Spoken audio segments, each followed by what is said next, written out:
Somewhere in Manila this week, a photo started moving through group chats faster than anyone could verify it. It showed a massive advertising display in New York City, timed to the 2026 US Open. Nike has spent the past year building one of its most deliberate and expensive marketing campaigns around her specifically. Here is where she actually sits on the tour. Eala has reached a career-high ranking of world number 18. She has exactly one WTA title to her name, the Mubadala DC Open, also referred to in press coverage as the Washington Open, where she beat Jessica Pegula in a final that a lot of people weren't expecting her to win. She has never made it past the third round of a Grand Slam tournament in her career. On paper, none of that explains a marketing campaign of this scale. Brands typically reserve major placements for athletes who have already proven, beyond doubt, that their name alone can move product. So the question becomes simple: why her and why now? The answer sits in a pattern that, once traced from the start, is difficult to unsee. Nike does not commit resources casually. Every dollar they spend on an athlete is calculated, tested, and planned months, sometimes years in advance. It started in 2025, ahead of Eala's Wimbledon main draw debut against defending champion Barbora Krejcikova. Instead of handing her a standard kit, Nike went further. They designed something personal, a custom hair accessory inspired by the sampaguita, the national flower of the Philippines. The piece was gifted in a white box lined with a miniature tennis court, along with a handwritten Filipino proverb, "Kung may tinanim, may anihin," meaning what is sown will be reaped. Eala shared the moment on Instagram, writing, "The sampaguita, the flower of my country, a reminder of where I come from and everything that brought me here." Nike Philippines later confirmed the piece was a one-off gift and would not be sold commercially, which only reinforced how deliberately it was designed around her specifically, rather than mass-produced for a roster. Next came the magazine cover. Vogue Philippines put her on the front page, not in a group feature, not as a side mention, but front and center, styled head to toe in Nike. It informed a limited edition Nike x Vogue Philippines t-shirt design,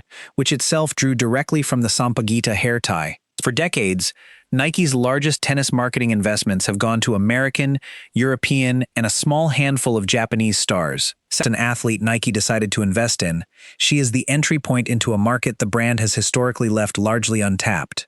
The commercial numbers this month back that up. Nike released a signature black $42 Alex Eala t-shirt and a $140 Nike Court Slam tennis dress ahead of the US Open. The t-shirt sold out within minutes of release. The dress remained available on Nike's official website as of this week, while the shirt was later listed as coming soon, signaling a possible restock. Nike also gave Eala prominent placement on its US retail page for the tournament kit, positioning her among the players the brand is actively promoting into the final Grand Slam of the year. It has not all been an uninterrupted success story, which is part of what makes this campaign land differently than a standard endorsement deal. Last year, in this exact same tournament, Alex Eala lost in the second round. She posted about it honestly afterward, calling it a reminder to stay grateful for the dream itself. Months later, she was lifting her very first WTA trophy, becoming the first Filipina to win a WTA singles title. Nike's bet is not attached to a flawless, uninterrupted rise. It is attached to an athlete who has publicly shown how she responds after a setback and has come back stronger each time. From here, the calendar is already set. The 2026 US Open runs from August 23rd through September 13th. After that, Alex Eala faces her close friend Iva Jovic in the Stars of the Open exhibition at Arthur Ashe Stadium, scheduled for August 27th. The event pairs Eala with Brazil's João Fonseca against Jovic and American learner Tien, with proceeds going to the Usta Foundation. Official US Open promotional material